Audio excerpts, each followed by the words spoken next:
In the examination of the neck veins, we're trying to determine two things. One, what is the jugular venous pressure? And secondly, what are the waveforms like, and are they abnormal in any way? The first task is to find the pulsation of the neck veins. And so we're seeing a pulsation here and another pulsation here.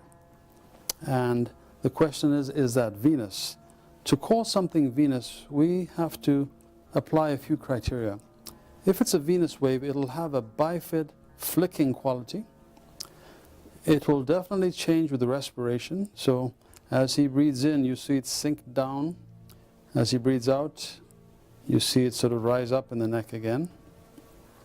It'll also change with the position of the bed. So if we were to sit him up, it would sink down. If we lay him back, it would be much more visible.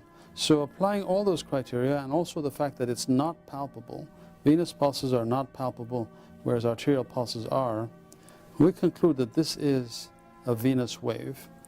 And I'm now going to turn the lights down just so that you can see this a little bit better. And we're going to focus on the two waves. The first wave is called the A wave, and the second is called the V wave. A wave represents atrial contraction. It happens just before S1. The V wave happens from the AV valves bulging back into the atrium, and it happens just after S1. But if his heart rate is slow, which it is, he's going at about 65 or 66 a minute, you could actually call the neck veins out just by observing them coming in couplets like this. So I'm going to call them out for you. AV, AV, AV, AV, AV, AV. And these veins are, these waves are not abnormal. There are many abnormalities of the A and V waves and the descents that are to be found in the text. We're now going to measure the jugular venous pressure. And so what we have to do is to measure it and see how far the highest level of this venous impulse is from the sternal angle. Here's the sternal angle.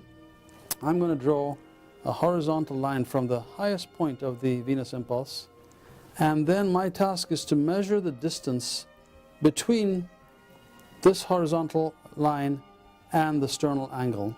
Let's say that the distance between my ruler, let's say the distance was about 2 centimeters, that the upper border of that venous impulse was 2 centimeters above the sternal angle. We would now add 5 centimeters to get to the center of the atrium, and we would report that as a jugular venous pressure of 7 centimeters.